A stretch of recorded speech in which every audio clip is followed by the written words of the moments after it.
अब आइए रासो साहित्य की बात करें।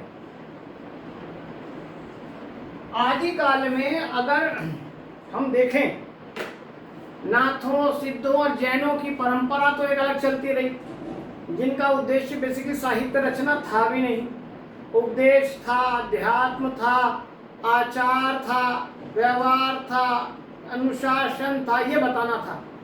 लेकिन जिसे साहित्य कहते हैं वो अगर रूप दिखाई देता है तो रासो साहित्य में दिखाई देता है, और मात्रा में ज़्यादा भी दिखाई देता है रासो साहित्य।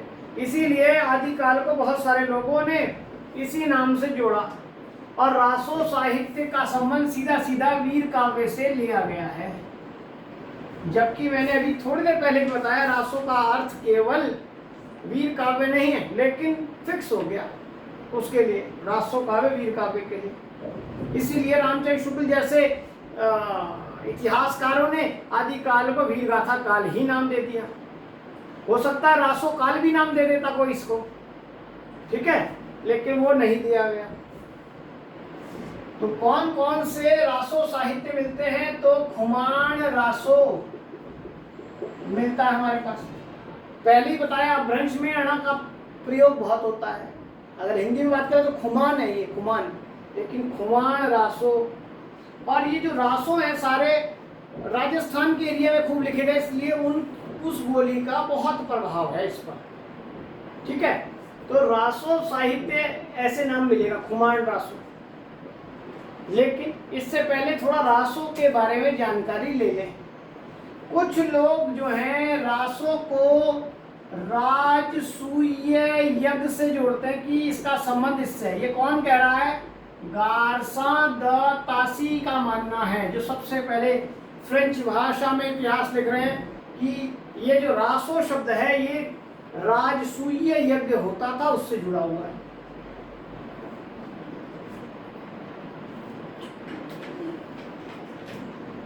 वहीं पर इसका संबंध रसायन से जोड़ रहे हैं रामचंद्र शुक्ल, इसका अर्थ रसायन है। राज यश से, कि राज यश है, राजाओं के यश की चर्चा इसमें। ये बात हर प्रसाद शास्त्री का मानना है कि ये शब्द रासो इससे बना होगा। वहीं पर रास शब्द से बना है रासो, ये नंद दुलारे वाजपेयी मान रहे हैं कि ये इससे बना है। लेकिन हजारी प्रसाद द्विवेदी एक रासक शब्द से इसका मान रहे हैं, और रासक का अर्थ एक छंद से लिया, एक छंद विशेष का प्रयोग होने के कारण ये रासो काव्य कहला रहा है। ये मान रहे हैं हजारी प्रसाद द्विवेदी। अधिकतर यही मान्यता सबको बाद में मान्य भी दिखाई देती है, ठीक है। ये कुछ खास चर्चित हैं जिसमें यही दिखाई देता है विशेष रूप से। ऐसा नहीं कि इसमें केवल राजाओं की प्रशंसा हुई है या ये कोई रसायन है, किसी दो चीज़ों का मिक्सचर, ऐसा कुछ भी नहीं है। थोड़ा थोड़ा गुण सबका मिलेगा, लेकिन ये छंद विशेष के आधार पर ही हम इसकी बात करें। अब आइए, ये जो रासो काव्य है इसके अंदर दो प्रकार की भाषा, रासो की भाषा की बात अगर हम करें तो एक तरफ इसके अंदर मिलती है डिंगल भाषा और एक तरफ मिलती है पिंगल भाषा। ये दो प्रकार की भाषाएं मिलती हैं। डिंगल भाषा का प्रयोग हो रहा है वीर काव्य के लिए और पिंगल भाषा का प्रयोग हो रहा है श्रृंगार काव्य के लिए। और डिंगल भाषा कौन सी हुई? जो अपभ्रंश चल रही थी उसमें जो राजस्थानी का मिक्सचर हुआ उससे जो नया रूप उपड़ा उसका नाम रखा गया डिंगल। और डिंगल के लिए अनेक अटकलें लगाई गई इस नाम को लेकर भी कि डिंगल शब्द जो है वो डगल से बना होगा, डिम प्लस गल से बना होगा। डिम मतलब ऊंचा, गल मतलब गला, ऊंचे गले में गाई जाने वाली भाषा। किसी ने डगल से ले लिया, किसी ने डमरू से ले लिया, जैसे डमरू बजता है डग डग डग डग डग, ऐसी वर्णावली है इसकी। इस प्रकार अनेक प्रकार से डिंगल की बात की गई। सारी बातें करें तो इसकी विशेषता ये है, तो ये दो भाषाओं का मिक्सचर हुआ, एक बात। दूसरी, इसमें ट वर्णावली का प्रयोग हुआ, का बाहुल्य हुआ, द्वितीय व्यंजन की प्रधानता, ये सारे गुण आपको दिखाई देंगे डिंगल के। ये 4 गुण है, एक गुण हटा देगा, बताइए कौन सा नहीं है, आप बता देंगे फिर आप। इसी की तर्ज पर पिंगल नाम रख दिया गया, जबकि पिंगल का ऐसा कोई मतलब नहीं है, जैसे डिंगल का डगल आदि माना गया, जबकि पिंगल का सामान्य अर्थ होता है छंद। ठीक है, ये श्रृंगार काव्य के लिए प्रयोग हुआ। और इसमें क्या हुआ, अपभ्रंश जो थी उसमें जो सॉफ्ट है क्या, ब्रज भाषा, इसका मिक्सचर हो गया, और ये प्रयोग हो रही है श्रृंगार के लिए। इसमें प वर्णावली का प्रयोग है ज्यादातर, ये समास रहित है, जबकि ये समास बहुला है, इसमें समास वाले शब्द ज्यादा, उसमें कम है। ये सब क्वालिटी है। इसलिए अगर बीसल देवरासो एक श्रृंगार का काव्य है, पिंगल भाषा है उसकी। अगर पृथ्वीराज रासो है, उसकी भाषा डिंगल मिलेगी। लेकिन किसी के अंदर वीर और श्रृंगार दोनों का मिश्रण है, तो दोनों भाषाओं के गुण भी मिलेंगे उसमें। क्लियर हुआ? ये हो गई, हमने रासों की भाषा डिंगल पिंगल पर भी बात की, रासों पर बात कर ली। अब हम बात करने जा रहे हैं रासो काव्यों की, और फिर उससे अलग और चीजों की बात करेंगे। ठीक है, तो रासो काव्य किसने लिखा? खुमान रासो दलपति विजय ने लिखा, दलपति विजय ने। इसमें जो ये सारे रासो काव्य कैसे थे? प्रशस्ति परक थे, अपने राजाओं की, अपने राष्ट्रदाताओं की प्रशंसा करते थे। तो खुमान रासो में किसकी चर्चा है? दलपति ने अपने आश्रदाता खुमान की वीरता का वर्णन किया है। विजयपाल रासो, विजयपाल रासो लिख रहे हैं नल सिंह, नल सिंह का लिख गया है। और राजा विजयपाल की प्रशस्ति में लिखा गया काव्य, कोई जानने की जरूरत नहीं क्योंकि नाम साफ साफ दे रखे हैं। बीसल देव रासो, राजा बीसल देव के लिए लिखा गया, नरपति नालह ने लिखा है। लेकिन ये एक प्रशस्ति काव्य नहीं है, ये एक विरह काव्य है। हो सकता है 4 रासो काव्य दे रखे हो, कौन सा वीर काव्य नहीं है, ऐसा करके प्रश्न कर सकता है। क्योंकि इसमें जो राजा बीसल है ये दूर चले जा रहे हैं। कहाँ चले गए? उड़ीसा चले गए। तो उड़ीसा जाने पर राजमती जो इनकी पत्नी है उसके विरह का वर्णन है इसमें। कहाँ क्वेश्चन आ चुका नेट में, बीसल देव रासो में बीसल देव कहाँ चला जाता है? उड़ीसा चला जाता है। किसका विरह काव्य है? राजमती का विरह काव्य है, उनकी पत्नी का। ठीक है, और यहीं पर यही पहला काव्य है जिसमें 12 मासा का वर्णन पहली बार हुआ। ये 12 मासा आपने पढ़ा होगा, जब विरह की अभिव्यक्ति के लिए 12 महीनों की चर्चा हो और उसमें नायिका की दशा का वर्णन हो। पद्मावत में भी मिलता है, नागमती के वियोग वर्णन में। यहाँ लेकिन सबसे पहले प्रयोग हुआ है 12 मासा में।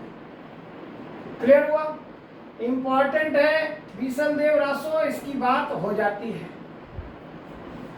अब आइए एक और काव्य की बात करें, पृथ्वीराज रासो। रचनाकार है चंदवरदाई। मैंने आपको पहले ही बोला कि इस को लेकर बड़ी समस्याएं हैं, पृथ्वीराज रासो को लेकर। कुछ लोग मानते हैं ये ओरिजिनल है, कुछ लोग कहते हैं ये नकली है। इसलिए इसके लिए 3 मत आते हैं। कुछ लोग मानते हैं ये प्रामाणिक है, कुछ लोग कहते हैं ये अर्ध प्रामाणिक है, अर्ध प्रामाणिक, और कुछ लोग मानते हैं ये अप्रामाणिक है। ये तीन अलग अलग विचार आते हैं इस संबंध में। कुछ लोग तो मान रहे हैं कि हाँ ये बिल्कुल सही है, फुल प्रूफ है, और कुछ लोग मान रहे हैं नहीं, ये इसमें कुछ चीजें सही हैं और कुछ चीजें सही नहीं है, और कुछ लोग कह रहे हैं नहीं ये टोटली कैसा है, फेक है। तो प्रामाणिक मानने वालों में कौन है? मिश्र बंधु। ऐसा क्वेश्चन आ सकता है कौन इसे मानता है और कौन इसे नहीं मान रहा है। तो प्रामाणिक मानने वालों में मिश्र बंधु का नाम है, कर्नल टाड का नाम है, ये दो नाम, और तीसरा नाम एक है श्याम सुंदर दास। श्याम सुंदर दास, और भी नाम है, लेकिन ये तीन बड़े नाम हैं जो इसको प्रामाणिक घोषित करते हैं।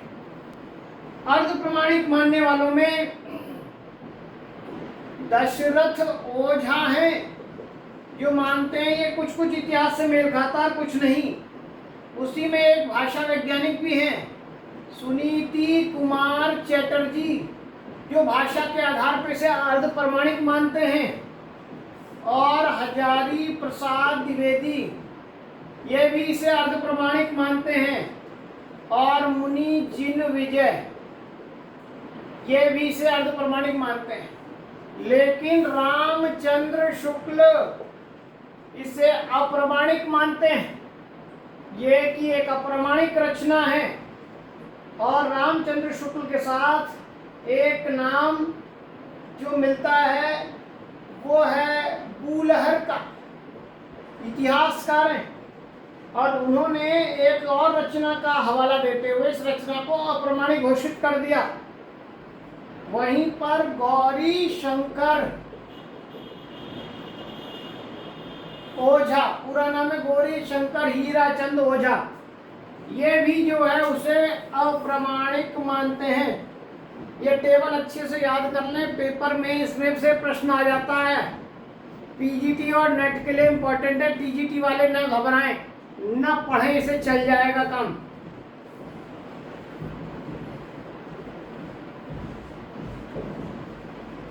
ठीक है।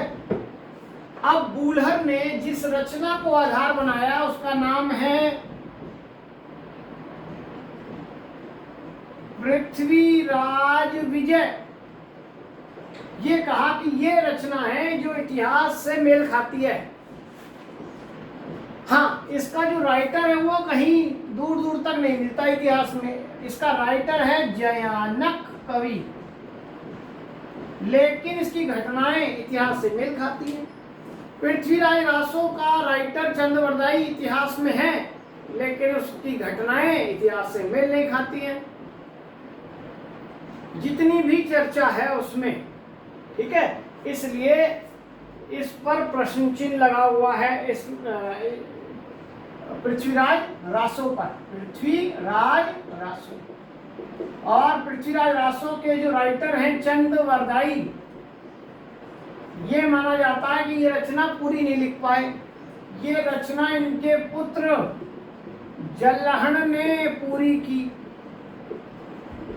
और उसका प्रमाण के रूप में पंक्ति भी है। पुस्तक जल्लहन हथ दई चलियो नृप को काज। मीनिंग है कि जल्लहन के हाथ में पुस्तक देकर, कौन सी पुस्तक? पृथ्वीराज रासो, देकर राजा के काम, कौन से राजा? पृथ्वीराज चौहान के काम से चल पड़े हैं। कौन?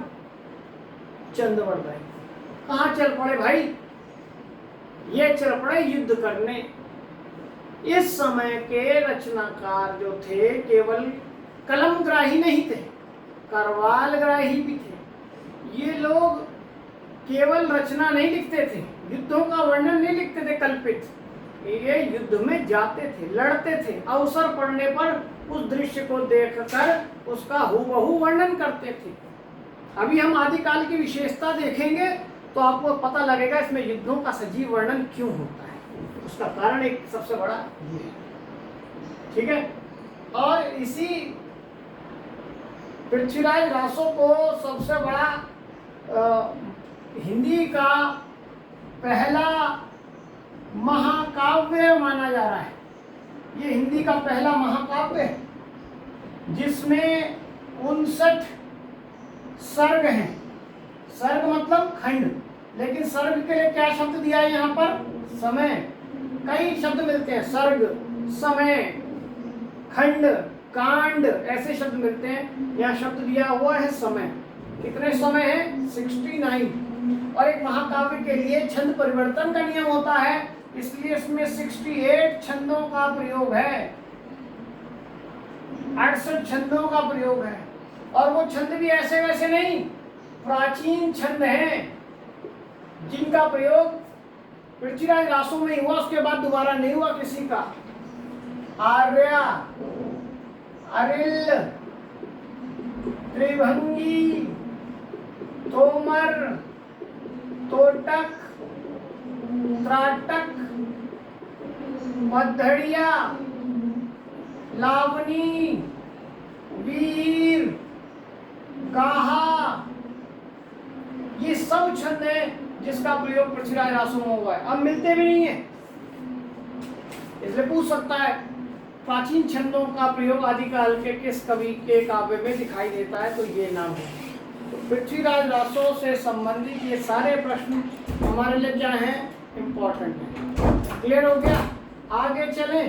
पृथ्वीराज रासो से संबंधित दो बातें और, क्योंकि ये इम्पोर्टेंट है और नेट वालों के कोर्स में लगा रहता है, एमए में भी लगा हुआ है।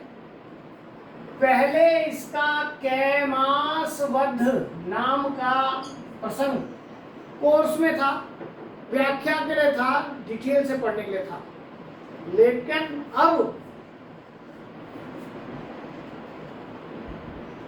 अब नेट में कैमासवध हटा दिया गया है और एक नदी के किनारे का वर्णन किया गया है। उसका नाम क्या है जिसका वर्णन अब नेट में लगा दिया गया है?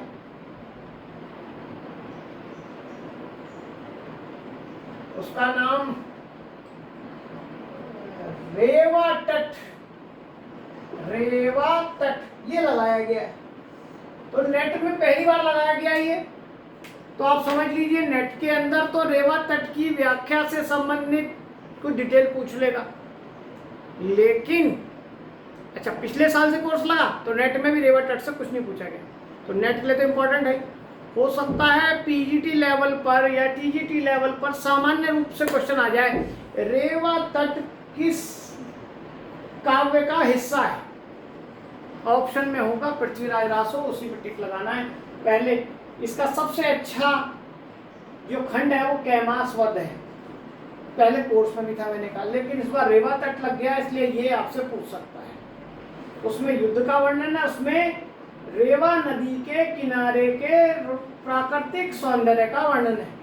ठीक है, इम्पोर्टेंट है सबके लिए, टीजीटी के लिए भी, पीजीटी के लिए भी और नेट के लिए भी, क्योंकि नेट का कोर्स में है।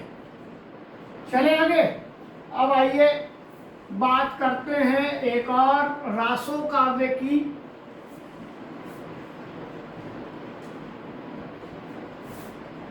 नाम दिया है जय चंद प्रकाश, और इसी से मिलता जुलता एक नाम है जय मयंक जस चंद्रिका। ये सब जो मैं आपको पढ़ा रहा हूँ ये काल क्रमानुसार पढ़ा रहा हूँ। पहले कुमार रासो लिखा गया है टाइम पीरियड के अकॉर्डिंग, फिर विजयपाल रासो लिखा गया है, फिर बीसल देव रासो, फिर पृथ्वीराज रासो, फिर ये सब लिखे जा रहे हैं। तो जहाँ क्रम आता है वहां पर भी आपको आसानी मिल जाएगी कि इस तरह अगर पढ़ाया, इस तरह याद रखा तो आपने। ये जयचंद प्रकाश जो है भट्ट केदार का है और ये मधुकर कवि का है। लेकिन इतिहास में इन दोनों के रचनाकारों को और रचना जिसके लिए लिखी गई जयचंद के लिए अच्छी नहीं मानी जाती। एक तो ये नोटिस मात्र रचनाएं हैं, नोटिस मात्र मतलब छोटी सी। रचना तो अच्छी थोड़ी हेल्दी होनी चाहिए, पतली सी नोटिस मात्र है। प्रमाणिकता नहीं है। तीसरी बात, जिस आशयदाता की बात की गई उसे तो इतिहास में हम गद्दार कहते हैं, जयचंद गद्दार, और गद्दारों की प्रशस्ति में पेट पालने के लिए इन लोगों ने लिख डाला। तो ना ये कवि के रूप में अच्छे रूप से जाने जाते हैं और ना जयचंद जाना जाता है। फिर भी ये दोनों का नाम तो है इतिहास में। कहां पर है इसका उल्लेख? इन दोनों का उल्लेख राठौरा विख्यात, इसमें इनका उल्लेख मिलता है, बस खाली रचना नहीं है, उल्लेख भर है इसमें। राठौरा विख्यात, राठौरा की जगह राठौरा ऐसे बोल देता है उच्चारण की दृष्टि से, एक ही बात है। ख्यात मतलब जैसे कथा होती है ना, इसमें राठौरा विख्यात दयाल दास का है, ये दयाल दास का, उसमें संकलित है। ये प्रश्न आ चुका। जयचंद प्रकाश और जयमयंक जसचंद्रिका का उल्लेख कहाँ मिलता है? राठौरा विख्यात में मिलता है, ये आ चुका है। लेकिन ये प्रश्न नहीं आया, नेट में भी नहीं, कि ये रचना किसकी है? दयाल दास की है। याद रखना, बहुत इंपॉर्टेंट प्रश्न है। अब आइए परमाल रासो। परमाल रासो के रचनाकार हैं कौन? जगनिक। जगनिक। लेकिन ये रचना जो परमाल, राजा परमाल है महोबा के, उनके लिए लिखी गई है, लेकिन उनके प्रशस्ति में नहीं लिखी गई है। इसमें चर्चा है आल्हा और ऊदल के शौर्य का वर्णन है। इसमें आल्हा और ऊदल के शौर्य का वर्णन, दो सेनापति थे बड़े, महोबा के परमाल के, बहुत बड़े योद्धा, उनकी चर्चा है। इसलिए इस काव्य को आल्हा खंड के नाम से जाना जाता है। ध्यान रखना, आल्हा खंड के नाम से। जगनिक ने एक्चुअली यही नाम दिया है।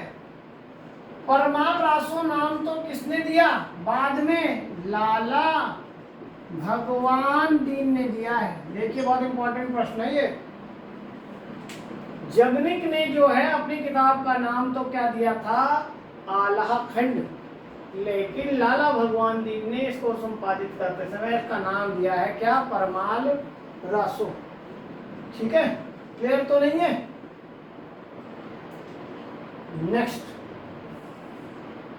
रण मल्ल छंद। एक बात और, परमाल रासो की एक पंक्ति है जो बहुत इंपॉर्टेंट है, वो आ जाती है कई बार। परमाल रासो में ही पंक्ति है कि 12 बरस लो कूकर जीवे अरु 13 लो जीवे सयार। बरस 18 क्षत्रि जीवे आगे जीवन को धिक्कार, ये कह दिया गया। इस समय के का कथन जो था वो ऐसा ही था कि 12 बरस तक तो कुत्ता जीता है, 13 बरस तक सियार जीता है, 18 बरस तक क्षत्रिय जीता है। अगर इससे ज्यादा अगर जीता है तो वो बच्चा क्षत्रिय का बच्चा नहीं हो सकता, ये कह दिया। ऐसी भावना थी उस समय, इसलिए परमाल रासो की पंक्ति कई बार आ जाता है। पंक्ति किसकी है या इस पंक्ति के माध्यम से क्या बताना चाह रहे हैं, ये दोनों बातें बड़ी इंपॉर्टेंट हैं। बात कर रहे थे हम रण मल्ल छंद की। रण मल्ल छंद, रण मल्ल छंद, ये एक रचना है श्रीधर की। लेकिन ध्यान रखना, श्रीधर नाम का एक और कवि है, वो आधुनिक काल में मिलेगा आपको। श्रीधर पाठक है उसका नाम, और उसे खड़ी बोली का पहला कवि माना जा रहा है आधुनिक काल में। जिसने अनुवाद किया 3 रचनाओं का, वो आपको पढ़ाएंगे। लेकिन ये है केवल श्रीधर रणमल छंद, ठीक है, ये रचनाकार। इसके अतिरिक्त कीर्ति लता, कीर्ति पताका, ये 2 रचनाएं भी मिलती हैं जो किसकी हैं? विद्यापति की हैं। अब विद्यापति तो बेसिकली श्रृंगारी कवि है, राधा और कृष्ण की क्रीड़ाओं का वर्णन करने वाले हैं, शिव के भक्त हैं, पढ़ेंगे अभी हम। लेकिन ये जो 2 रचनाएं लिखी है इन्होंने अपने आश्रयदाता कीर्ति सिंह के लिए लिखी हुई हैं। और ये जो दोनों रचनाएं हैं ये इन्होंने अवहट्ठ में लिखी है। अपभ्रंश का जो लोकल रूप है उसका नाम क्या है? अवहट्ठ। और इन्होंने इसको क्या कहा है? ये कोई चरित काव्य नहीं है, इसे इन्होंने क्या नाम दिया है? कहानी। क्या नाम दिया है? कहानी। और स्पेशली कीर्ति लता की चर्चा कर रहे हैं। और कीर्ति लता में खास शैली का प्रयोग हुआ है जिसका नाम है भृंग भृंगी संवाद। लेखन की शैली होती है कई प्रकार की, उसकी चर्चा होती है। तो ये जो कीर्ति लता है इसमें जैसे शुक-शुकी संवाद होता है, नट-नटी संवाद होता है, वैसे ही भृंग भृंगी संवाद के माध्यम से ये कीर्ति सिंह की चर्चा की गई है। इसमें कीर्ति सिंह की चर्चा है, अवहट्ठ भाषा है, और इसको क्या नाम दिया है? कहानी नाम दिया है इस विधा को, काव्य न कहकर कहानी। ये जो कीर्ति पताका है ये इस समय के जो राजा थे शिव सिंह उसको लेकर लिखा गया है। नाम दोनों में कीर्ति है, लेकिन ये कीर्ति लता कीर्ति सिंह के लिए लिखी गई, लेकिन ये कीर्ति पताका शिव सिंह के लिए लिखी गई। ये भी प्रश्न नहीं आया, ये कहानी वाला प्रश्न भी नहीं आया। ये दोनों प्रश्न बड़े इंपॉर्टेंट हैं, आ सकते हैं। और इसी बात को लेकर, भाषा को लेकर विद्यापति ने ये बात भी कही है जो हमें याद रखनी है। विद्यापति कहते हैं देसिल बैना सब जन मिठा तैसई जपई अवहट्ठा। इन्होंने कहा कि देसिल जो बैना होती है, देसी भाषा, वही सबसे मीठी है। तो इनकी देसी भाषा कौन सी है विद्यापति की? मैथिली। यानी इनके लिए सबसे सुंदर, सबसे मीठी, सबसे अच्छी भाषा कौन सी है? मैथिली है। उसके बाद अगर कोई है तो कौन सी है? अवहट्ठ है, जिसमें ये लिखा है। और मैथिली में ही इन्होंने लिखी है क्या? पदावली। मैंने कहा विद्यापति जब अभी हम पढ़े तो अभी सब जानकारी वहीं मिल जाएगी। अभी तो हमें रासो काव्य के संबंध में बात करनी थी, प्रशस्ति काव्य किसने और क्या क्या लिखा है। क्लियर हुई यहां तक सारी बातें? ये रामचंद्र शुक्ल चाहे पृथ्वीराज रासो को हिंदी का पहला काव्य मान लें, लेकिन उसे प्रमाणिक नहीं मानते। इस बात को जरा ध्यान रखना पड़ेगा आपको। इसी समय की जो रचनाएं हमें मिलती हैं, ये तो था रासो साहित्य जो हमें दिखाई देता है।